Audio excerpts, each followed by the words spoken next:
Hello and welcome to your Grow Groups this week. My name is Jessica Sachs and I'm the director of Grow Groups, and it is so good to have you together, gathered and sharing in conversation as we are in week 2 of the series, Full to the Brim. This is the season of Lent where we're preparing ourselves to receive the gift of Easter more fully and what it means to live an abundant life where we are overflowing with the love of Jesus. So today we are going to be talking about refuge and being under God's wing. I'm joined by Janessa Aston, our Director of Student Ministries. How are you? I'm good. How are you? I'm doing quite well. Good. I'm so glad that you're here today. I'm so glad that I'm here today to hang out with you and you guys. I know. I love that we can invite everyone into this conversation. It's so great. So we're curious, and you can let us know too. Janessa, tell me about your pets.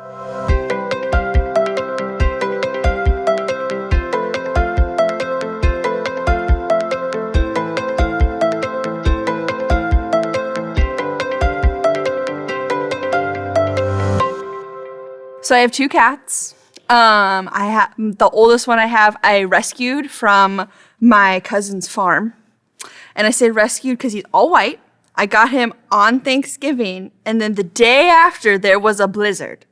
So I was like, the poor baby, he would have just been lost in the all white snow. So he came home with me on Thanksgiving. Oh. Yeah. So he is the cat that just knocks everything off. Great. All the time. He's just like the stereotypical, what you think of cat, just looking at you and just scoot off as you're saying, no, don't do that.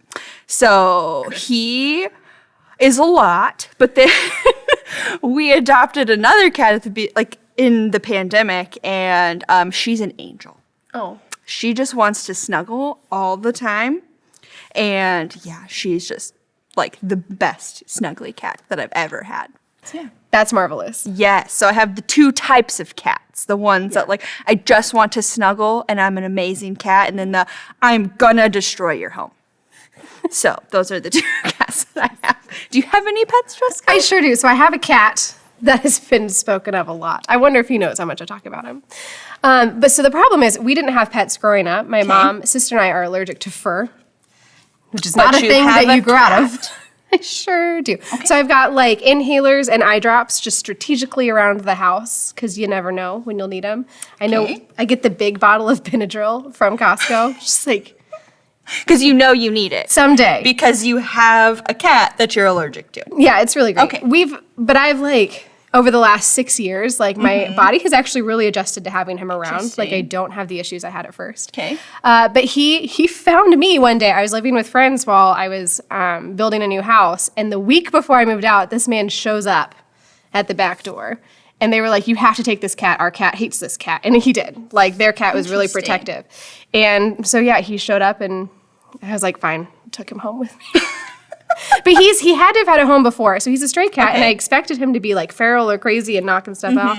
We moved into this house, him and I, in September. He has not one time gotten on any of my counters. He doesn't get on the counters. He doesn't knock any. Well, he can't knock anything off at that point. He uses the toilet. He's so domesticated.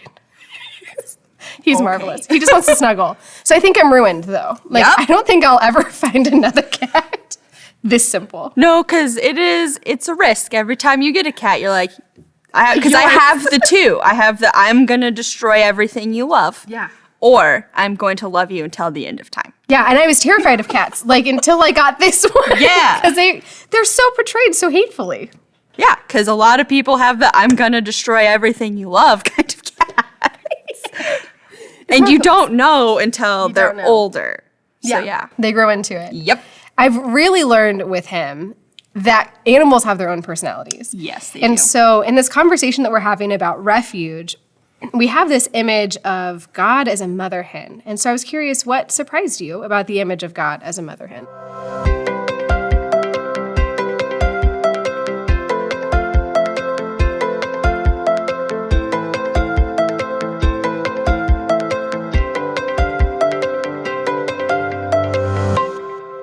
So you sent me this question yesterday, and I looked at it, and I looked at it, and I looked at it some more, because I was like, I do not understand what they're trying to say here.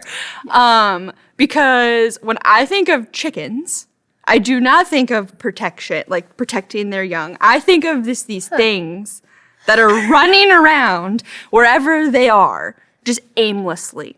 Oh. Yeah, like, and when they have babies, like, chicks can survive 3 days without any help from their mother. Like, fresh out the egg, they can just survive. So I'm like, I do not understand what they're trying to say here. So, yeah. Yeah, so I'm a city girl, and Okay. so when I read this, I was like, sure, sounds good. just bought it. Chickens make as sense. is. Mother hen, I've heard that phrase before. Yeah, like, mother hen is, like, a cultural thing. Because, like, I don't know, like, when I think of, like, parents, I do hear the phrase, like, yeah, she is a mother hen, or they are a mother hen. And they're, like, very protective over their kids. But I'm like, but as, like, an actual, like, when you think of a chicken, makes no sense. So don't go adopt baby chicks out of the back of a Walmart truck on Easter this year. I mean, don't do that anyway. Because, I mean, I know a lot of neighborhoods, like, around here, like, you can't have chickens at all. That's a hot call. So just don't do that anyway, because then where are you going to put them? It's cute when they're little. They are adorable, but then they grow up and they are chickens. Yeah. Like, full chickens. Is there a better animal? So I think of, like, geese. Okay. Because geese are very protective. Yeah.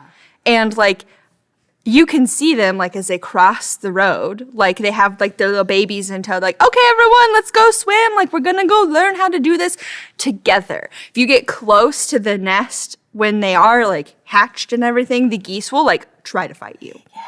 Yeah.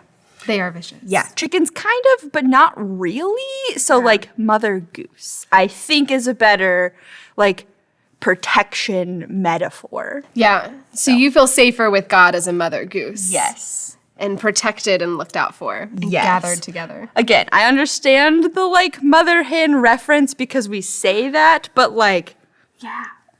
animal-wise, geese work way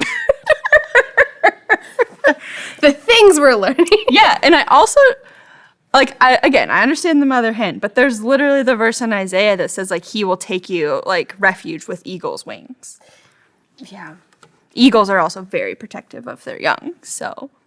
You know, I've heard that verse a million times. I didn't actually know that. It makes sense. Yep. But I'm questioning everything now. Yep. So You're welcome. thank you You're for welcome. the agriculture lesson. That was really well, thinking of God as this refuge that pulls us in, I'm curious, how have you felt God's love most surely or most profoundly?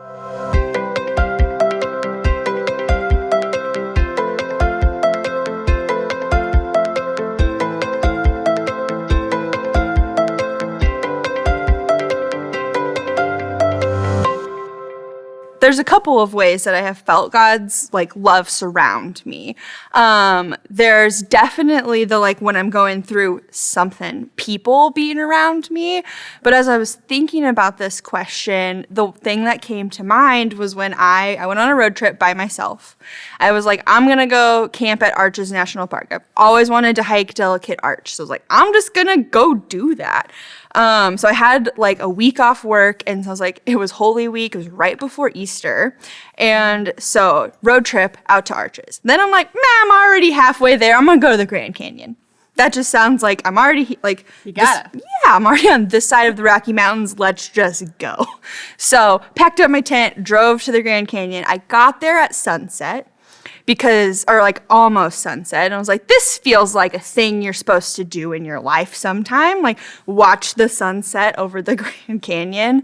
But like I had gone on this road trip because I was feeling just like really burnt out. I was feeling really like anxious and depressed. And I was like, I just need to go to nature because that is like where I have felt God most in my life.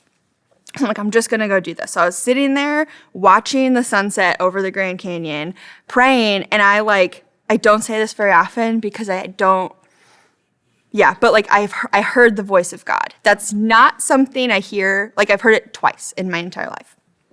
But I remember hearing, rest in my promises because I will take care of you. And like in that moment, I just felt this like wave of like peace like come over me as I'm watching this. So I'm just like weeping. And there's like other people around because it's like the Grand Canyon. There's obviously other people. And they're like people are looking at me. I'm like, I don't know what's happening. But I just like felt so like it had been the opposite of everything I was feeling in that moment. So yeah, that's like the one time I can be like, yes, this is when God's love perfectly surrounded me. Wow. Yep. That's incredible. Yep. Yeah. Thank you for sharing that. No problem. Because, yeah, how can you not? Like, if you're Yeah. in the midst of nature and seeing God's creation just so vastly and then hearing God's voice, I can only imagine. Yes. Wow, that's beautiful. Yeah. What about Thank you. So mine was more of a season. There was in the year 2020. Yes. As we all remember, was terrifying, and there was a lot of uncertainty, and we didn't know what was going on. And come that summer, I was in a position where I'd lost my job, and so I didn't have any health insurance. I'm a single person. The cat doesn't pull his weight financially. They do not pay rent. They do not, and I tell him that often. And so it was a difficult season of like, I don't have insurance. I don't have any income. It's just me. What do I do? And I had every reason to be anxious and afraid, but I just wasn't. And I don't have a full answer to it. And there were a lot of weird nuances that happened in that season that like almost immediately I could even look back and go, oh, that's God. Oh, that's God. That's God. But it brought me back to Kansas City. It has brought me back to my family where I really needed to be with my dad's final months. And in a time where my family needed extra care and love, I needed extra care and love from them. Brought me back here, which is family and home in a lot of ways too. And so mine was more of a season, but it was also through it I could be like, right, God's got this. There was this weird assuredness that no one really, I feel like, had a lot of in 2020. No, I didn't.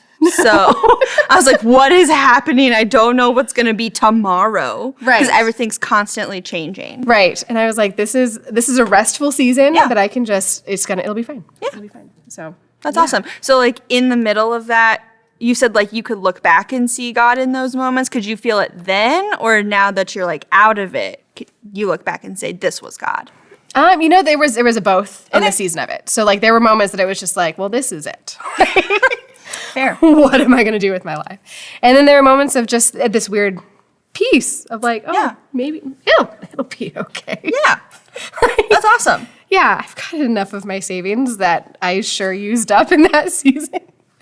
Fair. But yeah, it worked. It worked out absolutely for the better. I think sometimes when we're in that, we can like see.